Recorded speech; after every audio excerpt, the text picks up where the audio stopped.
In 1132, a Chinese military commander defending a city against a siege pointed a tube of bamboo packed with burning gunpowder at the attackers and watched them run. It wasn't a gun exactly, no projectile, no barrel, no trigger, but it was the moment something shifted.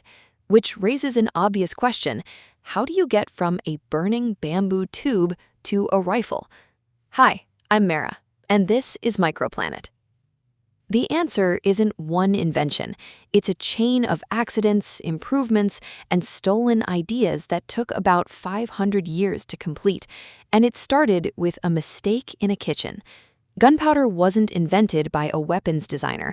It was invented by Chinese alchemists around the 9th century who were trying to make an elixir of immortality, mixing sulfur, charcoal, and potassium nitrate in various combinations, hoping to stumble onto something that would help people live forever.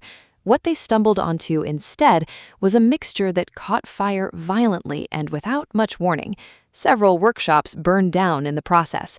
The surviving alchemists wrote it up as a cautionary note, essentially telling future researchers not to mix those three things together.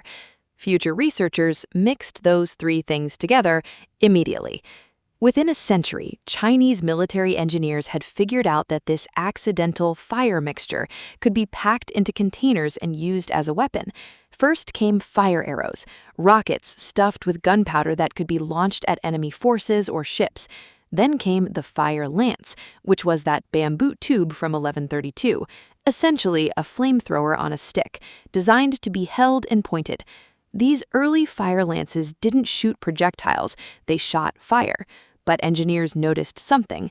When you packed the tube tightly enough, small bits of debris, stones, pottery shards, whatever was handy, got blown out the end along with the flame. That observation was everything. Once you realize the tube can launch a projectile, the question becomes, what if you optimized for the projectile instead of the fire? By the 13th century, Chinese engineers had answered that question with the first true gun, a bronze or iron tube packed with gunpowder and a ball, sealed at one end, ignited through a small hole. Pull the trigger, or more accurately, touch fire to the ignition hole, and the expanding gas from the burning powder forced the ball out the barrel at lethal speed. The first of these were so heavy they had to be mounted on stands. They were terrifyingly loud and produced enormous clouds of smoke, which was sometimes useful tactically and sometimes just blinded everyone involved. Then the knowledge moved west. Exactly how gunpowder technology traveled from China to Europe is still debated, but by the early 1300s, European metalworkers had their own cannons and they improved them fast. The critical breakthrough was the barrel. European gunsmiths figured out that a longer, narrower tube forced the expanding gas to push the projectile faster and straighter, dramatically increasing both range and accuracy. By the mid-1300s, European armies had hand cannons, small enough to be carried by a single soldier, though still ignited by a separate burning match held to the touch hole by hand, which made aiming difficult while also managing a naked flame. The matchlock mechanism, developed around 1400, solved the aiming problem by mechanizing the ignition. A spring-loaded clamp held the burning match, and pulling a lever swung it down into the powder automatically. For the first time, a soldier could aim and fire in one continuous motion. The flintlock replaced the matchlock a century later, using a piece of flint striking steel to generate the spark instead of a burning cord, which meant the weapon worked in wet weather and didn't require keeping a match lit at all times. Reliable, fast, weatherproof. What followed over the next 2 centuries was refinement rather than reinvention.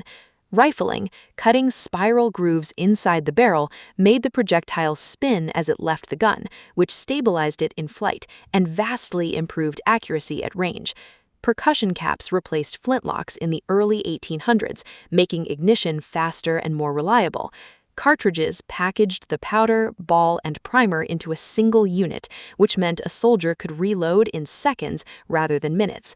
By the mid-1800s, you had repeating rifles. By the end of the century, the basic architecture of the modern firearm was complete. all of which traces back in a straight line to those alchemists who were trying to live forever and accidentally found a way to make everything around them much more dangerous.